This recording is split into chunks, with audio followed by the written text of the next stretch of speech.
اعوذ باللہ من الشیطان الرجیم بسم اللہ الرحمن الرحیم رب اشرح لی صدری ویسر لی امری واحلل عقدۃ من لسانی یفقہوا قولی۔ ریاض الصالحین دوسرا حصہ، احادیث نبی صلی اللہ علیہ وسلم۔ روزے کے کچھ مسائل کا بیان۔ حضرت ابو ہریرہ رضی اللہ تعالیٰ عنہ سے روایت ہے کہ نبی اکرم صلی اللہ علیہ وسلم نے فرمایا، جب تم میں سے کوئی شخص بھول کر کھا پی لے تو اسے چاہیے کہ اپنا روزہ پورا کرے، کیونکہ اللہ نے اسے کھلایا اور پلایا ہے۔ بخاری اور مسلم۔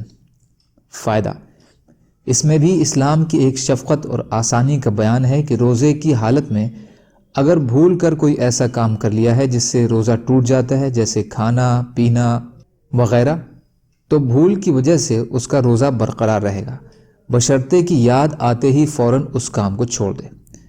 ایسے روزے کی قضا ہے نہ کفارہ ہے۔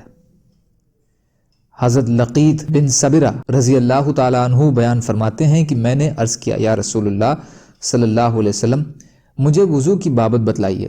آپ نے فرمایا، کامل طریقے سے وضو کرو، انگلیوں کے بیچ خلال کرو اور ناک میں پانی ڈالنے کا خوب اہتمام کرو، جیسے زور سے خوشبو سونگھی جاتی ہے، مگر یہ کہ تم روزدار ہو۔ ابو داؤد، ترمذی۔ یہ حسن حدیث ہے۔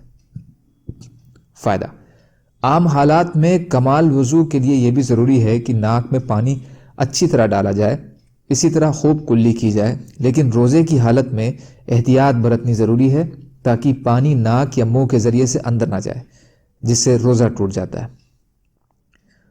اما عائشہ رضی اللہ تعالی عنہا سے روایت ہے کہ رسول اللہ صلی اللہ علیہ وسلم کو کبھی کبھی اس طرح فجر ہوتی کہ آپ اپنی بیوی کے ساتھ ناپاک ہوتے، پھر آپ غسل فرماتے اور روزہ رکھ لیتے۔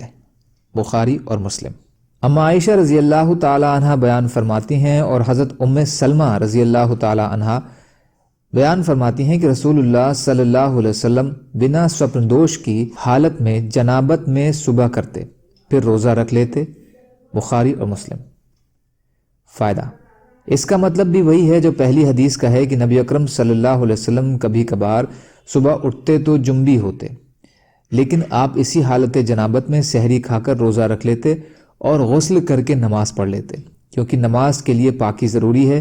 آپ کی یہ جنابت بھی سوپن دوش کے بنا ہی ہوتی تھی، یعنی بیوی کے ساتھ صحبت اس کی وجہ ہوتی تھی، کیونکہ مشہور قول کے مطابق سوپن دوش شیطانی وسوسے کا نتیجہ ہوتا ہے جس سے انبیاء محفوظ رہتے ہیں۔ اللہ تعالیٰ کہنے سننے سے زیادہ عمل کی توفیق عطا فرمائے، اور مظلوم کشمیریوں، فلسطینیوں اور دیگر ممالک میں جہاں بھی مسلمان بھائی بہن پریشان حال ہیں، یا اللہ آپ ان کی مدد فرمائیے اور ہم کو بھی اپنی استعداد کے بقدر اپنا حق ادا کرنے والا بنائیے، آمین۔